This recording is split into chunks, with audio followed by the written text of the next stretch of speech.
다윗 공동체를 배우다 31번째입니다. 이제 다윗의 이야기가 다 끝나가게 되면 솔로몬의 이야기를 하거나 아니면 지혜서를 가지고 말씀을 수요일에 계속 나누려고 합니다. 여러분 부탁드리기는 주중 예배 또 주일 포함해서 조금 말씀이 잘리거나 이렇게 떨어지면 여러분이 꼭 유튜브 통해서 다시 한번 좀 들으면 좋겠습니다. 저는 유튜브를 통해서 뭘 제 설교를 어디 광고하고 그래보질 않는데 외부에서 요즘 한 200회 이상 매주 사람들이 듣는 것으로 보아서 다른 사람들은 많이 듣는데 우리 교회는 안 듣는 것 같아서 제가 여러분 꼭 말씀 다 못 들으셨으면 꼭 말씀 같이 들으시면 좋겠습니다. 점점 더 우리는 공동체가 중요한 시대에 살아가고 있습니다. 사람이 혼자 살아가기에 참 좋은 시대를 살아가는데 그것은 조직이나 어떤 시스템으로 혼자서도 모든 일을 다 할 수 있는 것처럼 그렇게 살아가는 시대에 우리는 살고 있습니다. 그럼에도 불구하고 위급한 일이거나 어떤 정서적인 문제가 생겼을 때는 혼자서 할 수 없는 존재가 바로 우리라는 사실도 깨닫게 됩니다. 여러분 오늘날 우리가 시대를 살아가다 보면 전체를 이해하거나 보지 못하는 것이 안타까울 때가 있습니다. 오늘 여기 있는 한 사람이라고 하는 존재가 가정이나 교회나 나라를 이루는 그 일원으로서 우리는 지체로서 살아가는데 그 지체로서 살아가는 유익을 우리가 경험하지 못할 때가 있다는 것입니다. 다시 말씀드리면 더불어서 함께 울고 함께 웃으면서 살아가는 공동체의 그 기쁨이 있는데 우리는 그 즐거움을 모른 채 요즘 시대가 이렇게 살아가는 것을 우리는 보게 됩니다. 그래서 저는 여러분께 부탁드리기는 하늘땅 교회 태생도 본질 목회는 여러분 잘 이해해 보세요.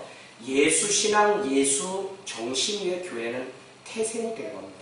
그래서 하늘땅 교회가 본질 목회할 때 다른 것 강조하는 것이 아니라 교회는 오직 예수의 삶과 죽음과 부활과 다시 오신다고 하시는 재림의 주림을 기다렸던 마가의 다락방에 120명으로부터 시작되었기 때문에 그 예수신앙, 예수정신을 쫓아가는 것이 하늘땅교의 본질입니다. 그래서 여러분 그 예수님보다 때로는 우리의 소리나 우리가 앞서가는 그 일을 우리는 엄청 경계하면서 지금 걸어가고 있습니다. 또 한 가지는 공동체 목회라고 제가 여러분께 늘 우리 교회를 강조합니다. 목사님 교회 에클레시아라고 이야기하는 데지 왜 커뮤니티라고 굳이 이야기합니까? 라고 이야기하는데 공동체라고 하는 것은 뭐냐면 여러분 예수 이야기, 신앙 이야기를 자녀들에게까지 물려주자라고 하는 취지에서 공동체의 이야기가 아주 중심입니다. 그래서 그 이야기를 자녀들에게 물려줄 수 있는 그런 신앙을 꿈꾸면서 지금 걸어가고 있습니다. 여러분 그래서 우리 자녀들에게도 공동체를 이해하고 가르칠 수 있다면 저는 부모가 자녀에게 물려줄 수 있는 가장 큰 재산을 가르쳐 주었다고 늘 강조하고 있습니다. 오늘 우리가 읽은 이 본문을 통해서 우리는 공동체가 무엇인지 배우게 됩니다. 그동안 사무엘상 기억나시나요? 한나를 통해서 사무엘이 태생함으로 인해서 생명의 족보를 시작하였다가 어떻게 해요? 사무엘상 마지막 절에는 사울이 죽으면서 죽음의 족보로 끝이 납니다. 그럼에도 불구하고 사무엘 하에는 다시 이스라엘의 왕이었던 다윗이 등장함으로 인해서 생명의 족보가 다시 쓰여지고 있습니다. 여러분 사무엘 하 지난주 10장까지만 해도 우리는 다윗이 얼마나 영웅이며 신앙이었는지를 보았어요. 그렇다면 오늘 사무엘 하 11장부터는 여러분이 다윗의 다른 면을 보시고 실망할 수도 있고 절망할 수도 있는 것을 우리는 보게 됩니다. 그래서 모든 것을 잘하는 아들이 한 가지를 실수하면 그 부모는 더 큰 실망을 하는 것처럼 오늘 다윗은 정말 우리가 쫓아가야 될 한 신앙인이요. 그는 이 시대의 많은 사람들에게 들려지는 이야기가 있음에도 불구하고 오늘 아마 사람들이 적게 온 거 보니까 다윗의 이야기가 크게 은혜가 되지 않는 것 같습니다. 실수를 해도 너무 큰 실수를 해서 오늘부터는 다윗이 그 말년에 계속적으로 압살롬으로부터 뭐 이렇게 해서 괴로움을 당하는 부분들이 다시 등장하고 있습니다. 그러나 저는 여러분, 이 안에 은혜가 있다면 누구라도 하나님의 은혜를 떠나면 죄 가운데 살게 된다는 사실을 우리에게 가르쳐주고 있다는 것입니다.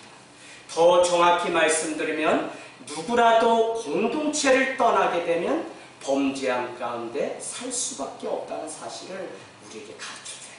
그래서 여러분, 올해 표어가 뭐죠? 더욱 사랑하고 격려하자.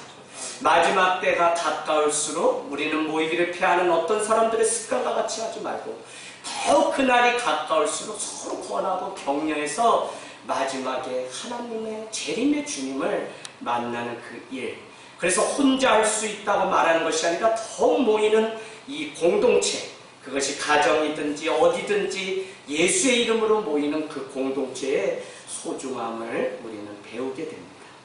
여러분, 더 넓고 더 깊은 공동체적인 삶을 위해서 우리는 초대교회, 아니 오늘 태국 쪽에 있었던 이스라엘 공동체를 통해서 공동체가 어떻게 세워지고 이루어져 가는지를 계속적으로 보고 있습니다.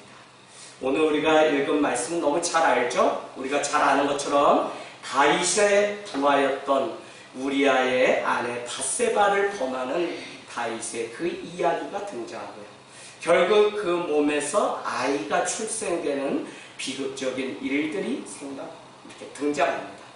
그동안 우리는 다윗의 인생이 사울과 적으로부터 도망자의 삶을 계속적으로, 그래서 여러분 기억나세요? 그 사울 왕을 죽일 수 있음에도 불구하고 자기를 향해서 던진 창으로 죽일 기회가 왔음에도 불구하고 2번이나 죽일 기회를 피하였던 다윗.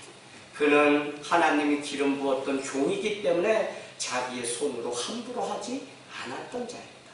그렇게 그는 도망을 택할지라도 믿음의 길에서 벗어나지 않았던 다윗인데 오늘은 죄로부터 도망가지 못해서 그 인생의 비참한 사건이 등장하고 있습니다.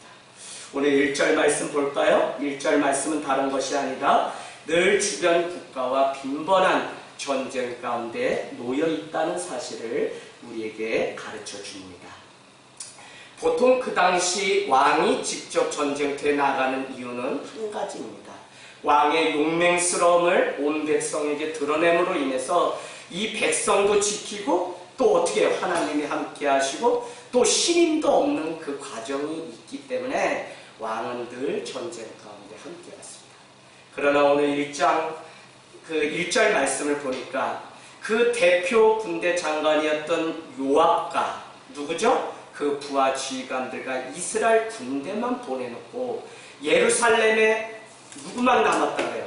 그대로 다윗만 혼자 남았다는 것입니다. 그러면 무슨 말씀인지 벌써 이해가 되시죠? 혼자였다는 것입니다. 자, 그동안 여러분 우리가 기억나십니까? 베들레헴에서 양떼를 치던 목동이었어요. 그래서 여기 이스라엘의 예루살렘의 왕이 되기까지 이 거리는 정확히 8.7km 정도밖에 안 됩니다. 10km도 안 돼요. 그런데 여기서 여기까지 오기까지 몇 년이 걸렸다 했어요? 20년. 그러면 이제 왕이 돼서 어느 정도 하고 벌써 다윗은 50줄에 들어선 왕입니다.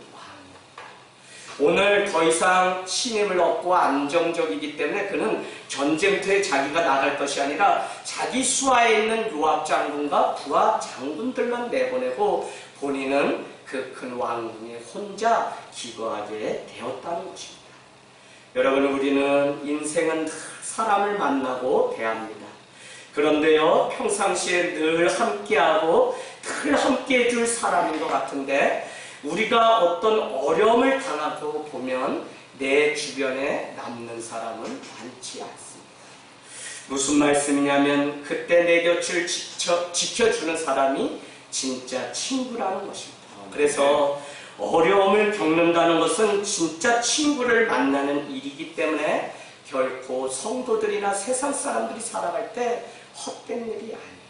여러분, 다 남아서 나를 위해서 무엇인가 해줄 것 같지만 사실 그렇지 않은 것입니다. 오늘 다윗을 위해서 요압과 함께 최전방에 나가 있던 적진 그 가운데 있던 사람이 누구냐면 우리아라고 하는 장군이라는 것입니다. 그는 왕의 명령이라면 끝까지 그 군대, 아니 도망을 가지 않고 죽는 줄 알면서도 그 자리에 가서 싸웠던 사람 중심이 누구냐? 우리아라고 하는 사람입니다.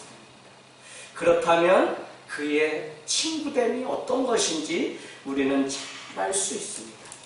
여러분, 공동체를 세우는데 남이 하지 않고 남보다 더 헌신하고 애쓰는 사람들이 있습니다.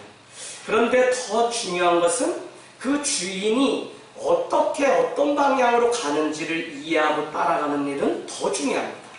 오늘 우리아라고 하는 이 장군은 이것이 하나님의 나라이며 주님께 영광 돌리는 일을 위해서 오늘 다윗과 전쟁터에 가서 정말 능욕하는 그 적군들을 하나님의 이름으로 무너뜨리는 그것이 자기의 방향이고 목적이었다는 것을 놓치지 않았습니다.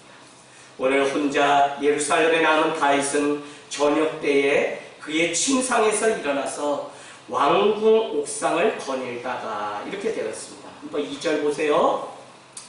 그런데 문제는 뭐냐면 참 입에 담기도 어려운데 목욕을 하는 신이 아름다워 보이는 한 여인을 보게 됩니다.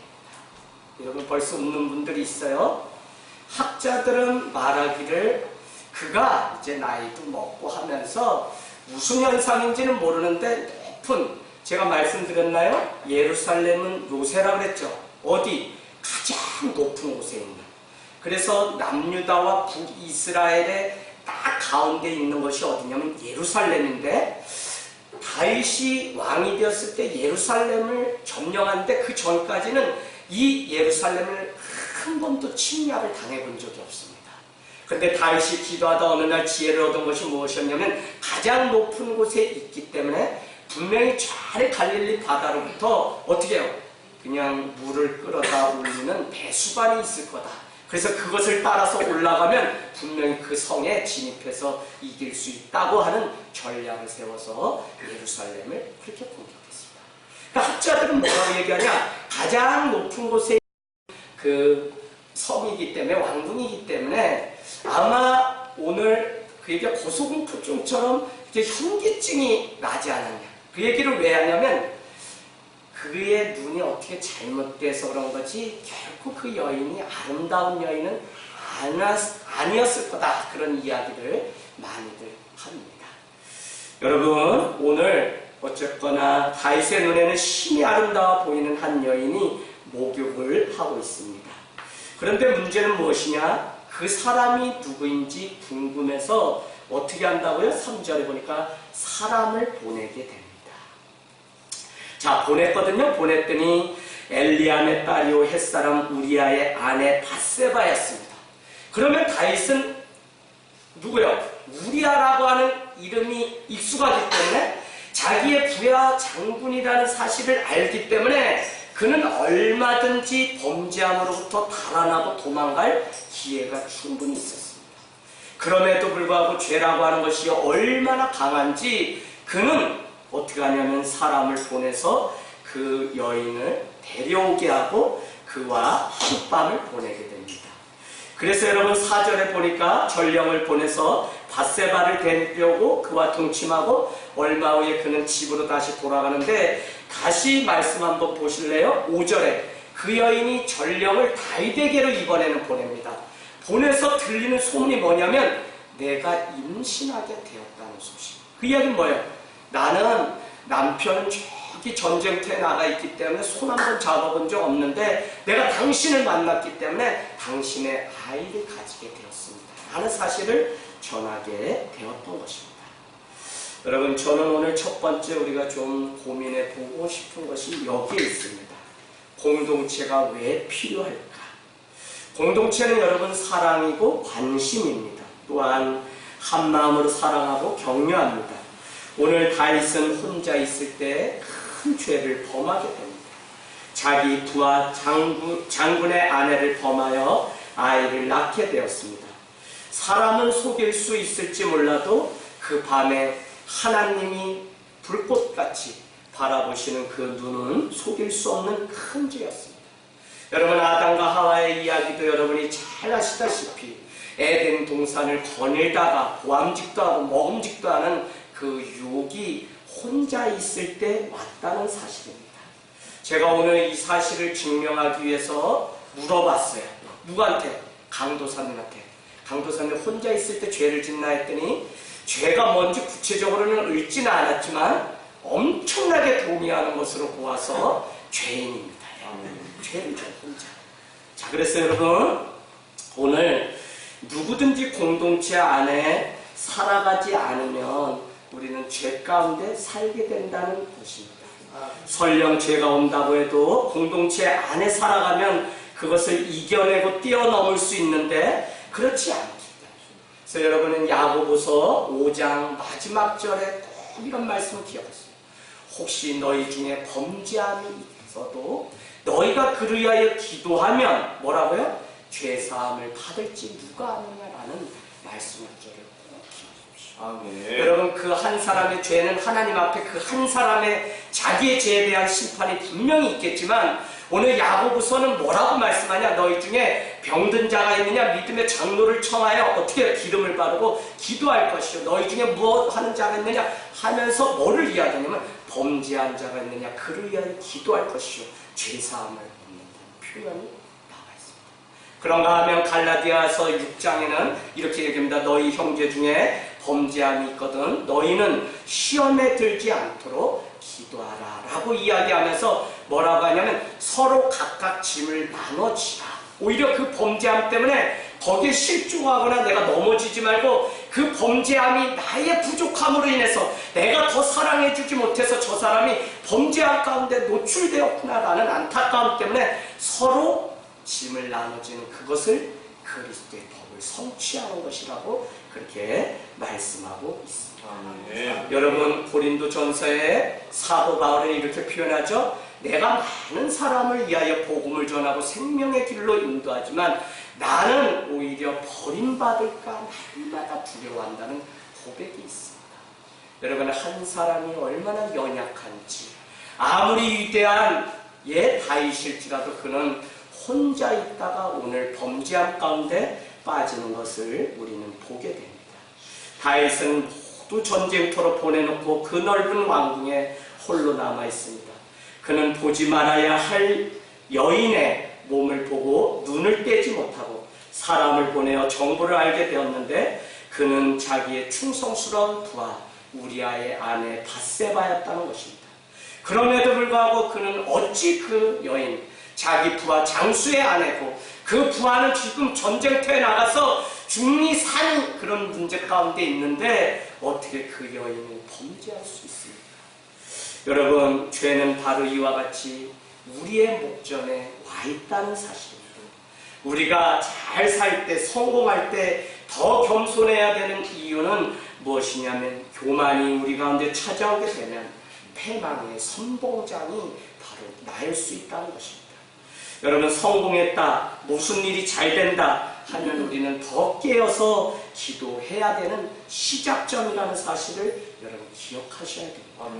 그러나 삶이 괜찮고 여유가 생기면 기도가 게을러집니다. 사는 모든 날이 사람을 속이는 일뿐입니다. 직장에 가든 어디서든 그냥 그렇습니다. 오늘날 죄는 우리의 목전에 와 있습니다. 아무리 그가 신분과 성품과 지식과 명예가 있다고 해도 죄가 그의 목전에 와 있습니다. 더 놀라운 것은 그 죄를 이길 힘이 우리에게 없다는 것입니다. 그런데 죄 가운데 잊지 말아야 할 그 한 사람, 오늘 그것이 죄인지 아닌지도 분별하지 못하고 있기 때문에 죄 가운데 나갈 수밖에 없었습니다. 함께 그 죄를 이길 수 있는 공동체 안으로 더 들어와야 된다고 하는 사실을 우리는 오늘 배우게 됩니다. 저는 교회를 다니는 사람들이 범죄를 일으키는 것들을 많이 봅니다. 하늘땅교회가 세워지고 한 통의 편지를 받고 1년 이상을 화성에 가면 직업훈련원이 있는데 그것은 교도소나 마찬가지입니다. 거기서 자격증을 따서 출소해서 새로운 사회생활을 하라고 있는 교도소가 있습니다. 그래서 그곳에 그분들이 저한테 편지 쓰는 이유는 무엇이냐면 이렇게 해서 목사님 뭐 신문을 봤습니다. 목사님을 뭐 설교를 듣게 되었는데 하면서 7장 8장. 근데 거기 안에는 저는 집사입니다. 저는 믿음의 사람입니다. 어머니가 다 장로입니다. 뭐입니다. 많은 이야기. 그래서 제가 초반에 가고 올해도 벌써 2통의 편지를 받았습니다. 저를 한번 좀 만나주시면 안 될까요? 하는 내용이었습니다. 여러분, 그렇게 많은 사람들이 예수를 믿는데 왜 죄를 짓고 형을 받고 살아갑니까? 많은 이유가 있겠지만 공동체와 더불어 살지 않기 때문에 그렇습니다. 오늘날도 교회를 다니지만 공동체와 더불어 살지 않고 혼자 자기의 신앙을 마치 유지할 수 있는 것처럼 그렇게 혼자 왔다 혼자 가는 성향의 사람들을 보게 됩니다. 그러나 여러분, 죄송하게도 누구보다도 죄를 많이 짓습니다. 여러분, 저라고 하는 사람도 제가 하나님 앞에 회개해야 되는 일인데 여러분 교인들을 태우고 가면서 운전할 때보다 제 혼자 갈 때가 죄를 짓는 일이 더 많습니다. 뭐요? 운전을 하면 저기 갈고니 저쪽만 가도 벌써 뭐 빨간불이라도 하루 종일 차도 안 다니는 동네가 얼마나 많은지 모릅니다. 그러면 아무도 보지 않으면 항상 옛날부터 나오는 이야기 중에 하나는 몰래 먹는 떡이 맛있어요. 그냥 핸들을 확 틀어가지고 이렇게 하고. 그런데 교인이 계시다면 그렇게 할 수 없죠. 여러분, 그냥 우스갯소리에 얘기했지만 공동체 안에 존재한다고 하는 것은 그 한 사람의 뭐 눈치 때문이 아니라 그 한 사람을 향해서 많은 사람들이 함께 사랑하며 중보하고 있기 때문에 쉽게 범죄함 가운데 우리 자신을 노출할 수 없어요. 저는 오늘날 많은 사람들, 제가 주일날 설교하다 끝내 울고 이곳에 주저앉고 말았습니다. 다른 게 아니에요. 하늘땅교회가 이제 소문이 나고 뭐 해서 뭐 사람들이 이렇게 오시는지 몰라요. 그런데 제가 안타까운 것은 뭐냐면 먼저 교회를 나오신 분들이 믿음의 리더가 돼야 되고 또 나중에 오신 분도 손님으로 다니는 것이 아니라 정말 공동체 안에서 말씀 중심으로 살아내기를 원하는데 많은 사람들이 상처를 받고 막 이래요 하는데 정작 주님의 말씀 가운데 치유받는 일을 게을리하고 이래서 힘들어요. 뭐 때문에 힘들어요. 뭐 때문에 힘들어요. 그래서 교회 와서 회복되고 싶은데 뭐 때문에 또 못해요. 이런 이야기가 제 귀에 들려올 때면 너무 마음이 아프죠. 사랑하는 여러분, 정말 오늘날 우리가 교회 안에서 이 공동체를 지켜가고 더불어 먹고 마시는 이 일들을 우리의 자녀들에게 가르치지 않으면 우리 자녀들은 더 많은 죄의 유혹의 덫에 빠져들게 됩니다.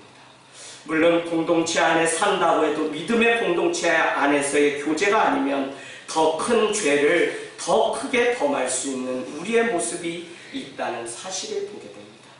오죽하면 이스라엘이 노아의 때에 범죄함으로 인해서 하나님은 그 많은 자를 다 멸하시고 노아의 가정만 구원하기 위해서 방주를 짓게 하신 것을 보면 죄는 한두 사람의 죄가 아니라 죄와 소문의 특징은 퍼져가는 속도가 빠르다는 것입니다. 죄도 한 사람이 죄를 지었지만 그 죄를 다른 사람에게 이 죄가 전가되어서 금세 병과 같이 퍼져가는 것들을 우리는 보게 됩니다. 죄의 힘은 너무 셉니다. 우리아의 아내 밧세바라는 이름을 듣고도 오히려 죄를 짓지 않고 떠날 기회를 놓쳐버린 다윗을 보게 되면 죄는 우리의 목전 가운데 와 있습니다. 밧세바의 남편 이름을 듣고 죄에서 떠나거나 멈출 수 있는 기회가 있음에도 불구하고 그것조차도 이성적인 판단으로 되지 않으니까요. 항상 우리는 믿음의 공동체와 더불어서 자라가야 됩니다. 여러분, 공동체 안에서 지체됨을 배우지 않으면 결국 믿음은 우리가 말하는 것처럼 그냥 오래 교회를 다니면 생기는 정도로 이해하고 거짓된 믿음 가운데 살아갑니다. 우리는 자칫 믿음을 지금 나와 함께 하시는 하나님을 주의 말씀과 같이 베델에서 내가 드디어 나와 함께 하신 하나님을 보았느냐 보지 못했느냐로 물으면서 신앙생활하는 것이 아니라 교회를 다녔냐 다니지 않느냐로 이 믿음을 단순화해서 판단하는 일들이 우리 안에 있다는 것입니다. 여러분, 믿음이라고 할 때, 신앙이라고 할 때 단순히 예수를 믿었다 안 믿었다는 것만 여러분이 생각하면 우리의 삶의 성화라든지 우리의 삶이 중생 거듭남을 경험하는 이런 과정들은 다 다 소외돼요. 왜요? 교회 다녔고 아버지가 장로님이고 우리 엄마가 권사였기 때문이라고 이야기하는 것으로 마치 내가 믿음이 있느냐 착각 속에 산다.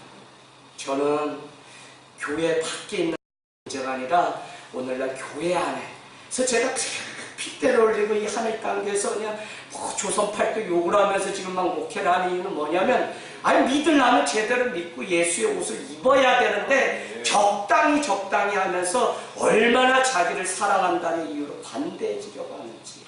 여러분, 자기 부인은 다른 게 아니라고 제가 설명드렸습니다. 자기 부인은요 자기에게만 관대해지려고 하는 것에서 떠나고 끊어버리는 거예요. 많은 사람들이 다른 사람을 하면 안 되는데 나는 해도 되느냐, 그래서 죄와 짝짝꿍하고 그렇게 살아가는 모습들을 우리는 보게 됩니다. 여러분, 저는 더 강조하기는 정말 믿음이라고 하는 것은 정말 당신의 삶이 공동체 안에 녹아진 삶인지 아닌지를 점검할 때 그것이 참 믿음인지 아닌지를 볼 수 있다는 것입니다. 그래서 제가 주일날 다른 말씀드리지 않았어요. 제발 하늘 땅 교회를 다니시려면 이제는 손님으로 다니시지 말고 믿음의 공동체 안에서 한 지체가 되어 주십시오. 제가 여러분 쉽게 이거를 말할 수 있는 사람이 아니에요. 제가 강한 사람도 아닙니다. 그러나 말씀이니까 전합니다. 그런데 너무 안타깝더라고요. 너무 안타까워요. 공동체 안에 지체로서 세워지지 않으면 우리에게 찾아오는 것은 무엇이냐? 시험입니다. 이래서 교회 못 다니고 저래서 못 오고 저 사람 때문에 못 오고 여러분 100%입니다. 100%. 목회 24년 해보니까 결국은 여러분 하나님 앞에 내가 어떻게 서 있는지가 중요한 믿음의 하나겠지만 결국 어떤 공동체에서 내가 존재하면서 살아가느냐는 더 중요한 거라는 사실을 깨닫게 됩니다. 한 번은요, 제가 서울 한 사대문 안에서 사역을 하는데 장로님이 저를 초대해서 좋은 식당에서 이렇게 식사를 하게 됐습니다. 그래서 식사가 나오기 전에 우리 미리 기도합시다 하고 제가 식사 기도를 했는데 뭐 이리만 이만하다가 여직원을 불렀어요. 그래서 여직원이 이렇게 왔는데 예 알겠습니다 하고 그냥 갔거든요. 문제될 거 전혀 없어요. 근데 장로님이 여직원을 불러서 혼을 내는데 어디서 배운 버릇이냐는 거예요. 그래서 제가 무슨 이야기인지 저도 기도도 했고 너무 해서 왜 그랬지 했더니 어디 여자가 감히 힙을 보이면서 가냐. 그러니까 뭐냐면 일본 사람들처럼 뒷걸음질 쳐서 가야지 어떻게 돌아서서 엉덩이를 보이면서 가냐. 제가 그날 식사를 하고 원청을 했어요. 내가 차라리 기도를 안 하고 믿음의 모임이 아니었다면 그렇게 내가 가슴 아파하지 않았을 텐데 그렇게 그분은 죄송하게도 큰 기업의 그룹의 회장입니다. 그는 교회에서도 그러고 사회 나와서도 직장처럼 오너로서 회장 노릇을 하려는 모습을 보고 제가 그분을 사역하는 그 기간 동안 변화되고 회개하라고 했더니 결국은 교회에서든지 어든지 회의를 하면 그냥 하수인 부르듯 그렇게 말하는 모습들을 보고 얼마나 실망을 했는지 모릅니다. 여러분, 정말 우리의 신앙의 공동체를 배우지 않으면요 우리는 다른 사람을 불편하게 만들게 됩니다. 그 사람은 공동체 안에서 자란 신앙이 아니라 그냥 교회를 다니면서 형식을 배우고 역할 정도를 조금 감당하는 것을 자기 믿음이며 착각하게 돼요. 죄송합니다만 오늘 다윗은 죄를 가리기 위해서 더 교활하고 교묘한 모습을 우리에게 보여줍니다. 6절 말씀 보니까 요압 장군 밑에 있는 우리아를 자기에게로 보내라고 요청하게 됩니다. 우리아는 요압과 군사의 안부를 돌아와서 다윗에게 전하게 되고 전시 상황이 어떤지를 7절에 다윗에게 보고를 하게 됩니다. 다윗은 그 이야기를 듣고 우리아에게 아내가 있는 집으로 가라고 그렇게 이야기를 합니다. 그런데 여러분, 음식물도 같이 보내고 다 했는데 이 우리아는 가지 않았어요. 그 다음날 아침에 보니까 가지 않았어요. 그래서 다윗은 우리아를 불러서 왜 저기 안에 있는 아내가 있는데 가지 않았냐? 라고 물으니까 요압 장군과 당신의 수하에 있는 많은 사람들이 이 성문 밖에서 진치고 이렇게 늘 저기 올까 지키고 있는데 내가 어찌 편안하게 아내와 가서 집으로 갈 수 있습니까? 라고. 그래서 그 다음날 잔치를 또 크게 열고 다윗도 궁으로 돌아가지 않고 그들 속에서 같이 묻혀서 잠을 잡니다. 그러고는 우리아를 불러서 어떻게 하죠? 우리아에게 한 통의 편지를 주게 됩니다. 그 편지는 뭐냐면 너의 위에 상관인 요압에게 가서 이 편지를 전해줘라 하고 15절 말씀해 보니까 뭐라고 돼 있어요? 편지를 써서 주는데 그 편지의 내용은 이겁니다. 너희가 우리아를 맹렬한 싸움에 앞세워두고 너희는 뒤로 물러나서 빠진 후에 그로 맞아 죽게 하라 라고 하는 편지를 봉을 했으니까 모르는 거 아니에요. 지금 자기를 죽인다는 그 내용이 쓴 그 왕의 조서를 들고 우리아는 자기의 군대 장관 요압에게 편지를 줍니다. 여러분 세상 사람도 이렇게는 안 할 거예요. 근데 우리의 그 믿음의 골리앗을 쉐리 잡았던 이게 됩니까 이게? 근데 교묘하게 봉을 해가지고 우리아를 치고 큰 그 적진 가운데 두고 다른 병사들은 다 빠져서 그가 맞아 죽게 하라고 하는 이 내용의 편지를 보내게 되었다는 것입니다. 여러분 결국 우리아는 죽게 되고요. 이 소식이 다윗에게 들려오게 됩니다. 그의 아내는 26절에 보니까 그 남편을 위해서 소리내어서 웁니다. 그런데 27절은 장례가 끝나자마자 다윗은 사람을 보내어서 왕궁으로 밧세바를 데리고 와서 아내로 삼고 그 아들을 낳게 됩니다. 그런데 여러분 오늘 마지막 절을 한번 보실래요? 마지막 절에 이렇게 표현되어 있습니다. 그럼에도 불구하고 다윗이 행한 그 일이 여호와 보시기에 어땠다고요? 사람을 속이고 한밤에 모든 일을 그 조서를 밀봉해서 보냈을지라도 하나님은 그의 악함을 다 보셨다는 것입니다. 여러분 저도 그렇고 우리 성도들의 삶도 보게 됩니다. 목회하면서 깨닫는 한 가지는 정말 주일에도 말씀드렸지만 우리의 부족함 때문에 그것이 상처로 남아있으면 안 됩니다. 부모로부터 사랑을 덜 받고 문제가 많은 가정에서 자라서 그 부족함이 채워지지 않아서 결국 상처를 가지고 사는 신앙인들의 모습을 보게 돼요. 그것으로 고슴도치처럼 누군가를 찌르고 공동체를 어렵게 하는 모습들을 보게 됩니다. 여러분 그 상처가 회복되지 않으면 그것으로 죄를 짓는다는 것이죠. 남을 오해하고 미워하게 되고 이것이 아무것도 아닌 것처럼 반복적으로 죄를 짓는 습관이 있게 됩니다.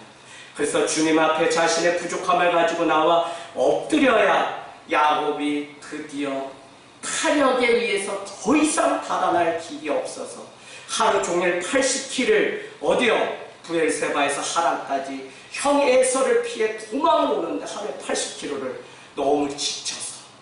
그래서 여러분 내려놓으면 내가 스스로 자력으로 내려놓는 것이라면 부족함이라고 하는 단어는 타력에 의해서 멈추지 않으면 안 되는 것을 부족함이라고 제가 설명했습니다. 그런데 이 부족함 때문에 상처를 가지고 여전히 공동체 안에 깊이 들어오지 못하고 인생을 허비하는 사람들이 있는데요. 야곱의 그 인생은 드디어 베델에 멈춰설 수밖에 없는 그곳에서 드디어 뭐라 그랬어요? 28장 15절에 보니까 여기에 하나님이 계셨구나 라는 그 하나님은 그 축복은 멀리 아무 현미경으로 찾으려고 해도 보이지 않아요. 왜요? 이미 축복은 내 손에 쥐어 있고요. 이미 그 하나님이 믿어지지 않아요. 목사님 안 믿어져요. 교회 못 다니겠어요. 그래 봐야 그 하나님은 여러분과 같이 계셨고 그 하나님을 다만 지금 보는 신앙인지 보지 못하는 신앙인지 이게 믿음이라니까요. 근데 우리는 자꾸 찌릿찌릿하고 전기가 와서 다른 사람처럼 방언도 하고 교회가 그냥 가만히 있어도 하나님이 계시기 때문에 등 떠밀어서 가만히 앉아있는데도 교회 와서 예배 드리고 있고 이런 줄 알고 신앙에 대해서 오해를 하는 사람들이 더 많아요. 그런데 그게 아니라 야곱의 그 눈에 그날 보였던 그 하나님은 그때도 계시고 오늘도 계시고 지금도 이 자리에 계신 하나님을 다만 야곱과 우리가 보지 못했기 때문에 그런 것이지 그게 아니라니까요. 여러분 제가 왜 이 말씀을 드리냐면 우리는 하나님께 나와서 우리의 부족함 상처를 해결해야 됩니다. 상처 부족함을 가리기 위해서 또다시 사람을 찾아가는 사람을 만남으로 그 문제를 해결하려고 하면 그 부족함은 해결되지 않아요. 그 안에서 또다시 미움을 만들고 오해를 만듭니다. 그래서 저는 하늘 땅 교회 세워진 목적이 그냥 온 세상 열방을 치유하는 공동체가 되길 원하는데, 이 교회를 통해서 모든 자가 그 상처와 부족함의 자리에서 떠나서 오늘 죄를 오염되는 것이 아니라 이제는 끊어버리고 정말 주님께 영광 돌리기를 원합니다. 여러분, 우리가 한계가 있기 때문에 믿음도 있는 거예요. 우리가 한계가 없으면 믿음이 무슨 필요가 있겠어요? 우리의 힘으로 되지 않는다니까요. 그래서 상처가 있고 아픔이 있으면 주님을 붙들고 주님께 이 문제가 해결돼야지, 사람을 만나서 사람으로 이 문제는 절대 해결되지 않아요.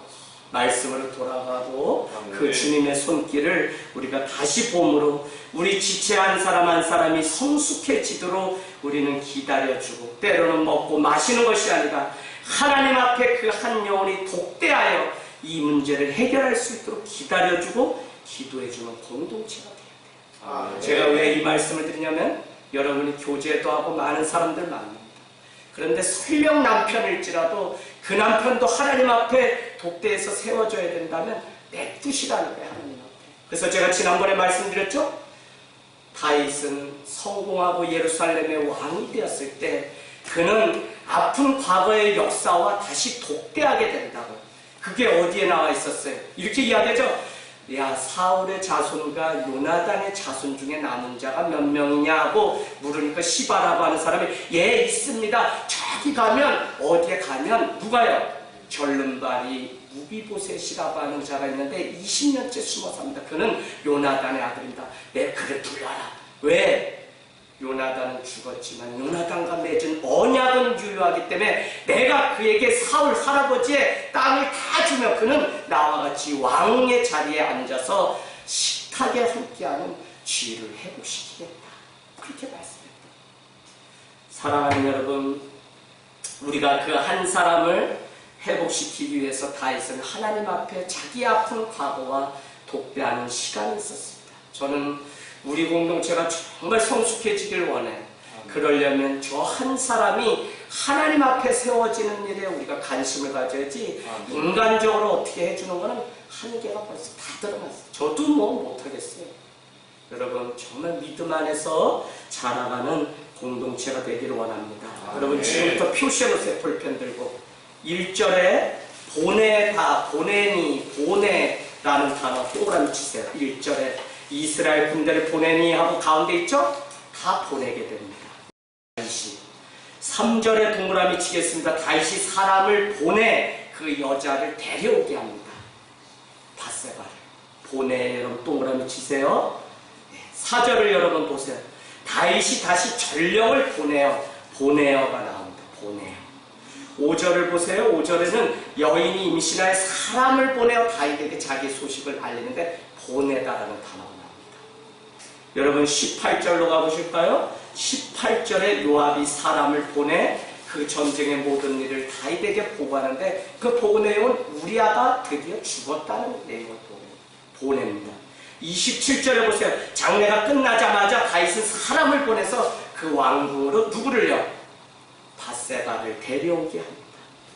오늘 수도 없는 사람을 보내는 진위가 어떠한지를 우리는 보내라는 단어 중에 파송받다라고 하는 이 단어를 통해서 우리가 보게 됩니다.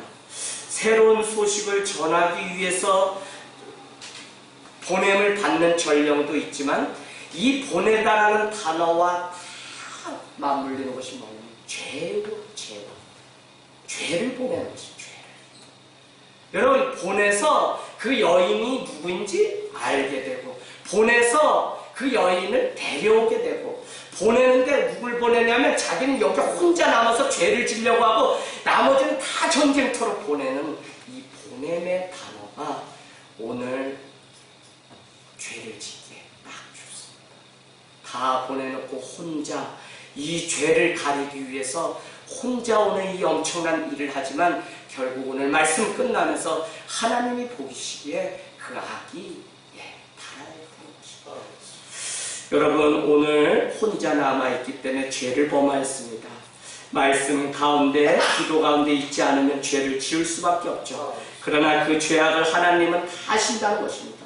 다 보내어도 하나님의 시선까지 피할 수는 없습니다.